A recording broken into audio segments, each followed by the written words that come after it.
సొరకాయతో హల్వా ఎప్పుడైనా విన్నారా? నార్మల్గా అయితే క్యారెట్ హల్వా తెలుసు, రవ్వతో చేసే హల్వా తెలుసు, కానీ చాలా మందికి సొరకాయతో కూడా హల్వా చేయొచ్చని తెలియదు.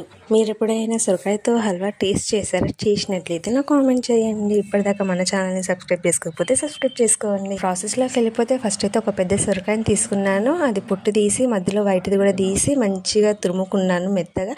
ఆఫ్టర్ దట్ స్టవ్ మీద కడాయి పెట్టేసుకొని 2 టేబుల్ స్పూన్ గీ వేసేసి అందులో డ్రై ఫ్రూట్స్ వేసి మంచిగా బ్రౌన్ కలర్ వచ్చే వరకు వేగించుకున్నాను. తురుము వేసి మంచిగా వాటర్ పోయే వరకు ఒక 10 మినిట్స్ వేయించుకోవాలన్నమాట. తర్వాత ఒక కప్పు పాలు తీసుకొని యాడ్ చేసుకోవాలి. పాలు కూడా దానికి బాగా పట్టేంత వరకు కలుపుకోవాలి ఒక 5 మినిట్స్ వరకు.